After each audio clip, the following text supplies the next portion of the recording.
For my content strategy presentation, I chose to use a salary versus hourly pay lesson for a consumer mathematics class. Um, I'm using the book Consumer Mathematics by AGS Secondary, which is an exceptional textbook that gives a lot of reading for students that's actually relatable to them and it's understandable, but it also challenges them to think a little bit more. The strategy that I chose to use for a pre-assessment is a KWL chart, which is also unabbreviated know, want to know, and learned chart. This is useful in almost any content area because all it takes is for students to have a selection of reading, which I chose to be the section for the text that I was about to teach the next day, so students were reading ahead. And they write what they already knew, so they were reading through the section and they say, okay, I know this vocab word, I know this vocab word, and I know this vocab word, and I understand this concept. I want to know what this means, and this means because they don't look familiar to me or I never got them before.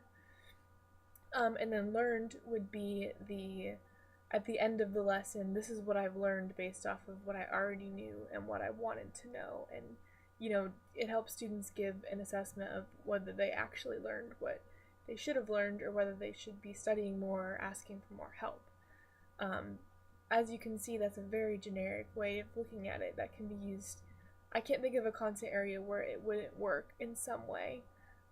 Even if it is, as far as like English is pretty clear, you could use it for any sort of novel or anything like that. You could even use it in physical education with studying sports. This is what I know about this sport. This is what I want to know because fouls get called and I don't know why.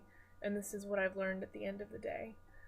So it could be stretched out as far as I think that as it is helpful to students, so it can be stretched to almost any content area. For this particular lesson, I chose it because consumer math in general is a very reading-based course, and students need to be able to identify what they do already know about consumer mathematics and what they need to learn about it, and also just what they have learned so far, because usually these are seniors taking this course, and seniors have a tendency to not think that math is very useful, and the whole point of consumer math is to teach them why it is useful. So when they look back on things that they've learned, like check writing and how you get paid hourly versus salary and which one's really better or is one of them better, it's really helpful for them to look back and see what they've learned. Like I was saying, this lesson is about salary and hourly pay, and so some words that they would already know is we've already studied salary pay, so they would know salary, they would know things like overtime, and hopefully prefixes like semi and by, words like annual and gross. But at the same time, there's going to be differences among students, and some of them might say, oh, I remember what that word means, whereas other ones don't know what that word means. And so putting the charts up on the board, as I have in my lesson plan, is quite helpful, because some things might actually appear in both places. And when they do, I can have someone who put it in the know section explain it to someone who put it in the want to know section, because it's reinforcing the knowledge for all the students, as well as helping out the ones that need to know, or said that they wanted to know. And then for things that they definitely want, all the students don't know, I can make sure that I either review that if it's something that they should know, or make sure that that's something that we cover in the lesson, since that's how I set up the lesson to be, that we would talk about that because it's what they want to know. So an example of this, which you might be curious about, would be I'm talking to you right now, and if you just think about what do you know given based on what I've given you from this presentation. So you could make for yourself right now, if you wanted to, a KWL chart about KWL charts and how they can be useful in different fields. So I talked about, I'm a math teacher, so I talked about how it can be used in math. I mentioned English, and I mentioned physical education, so those are things that you know from my presentation.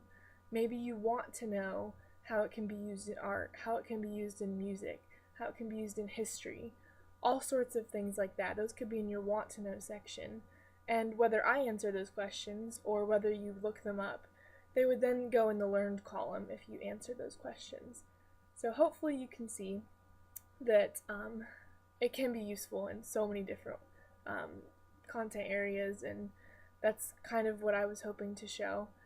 Another thing that is in my lesson plan that seems to be a little bit strange is that I leave the L column as homework for my students, and this might be a little bit abnormal.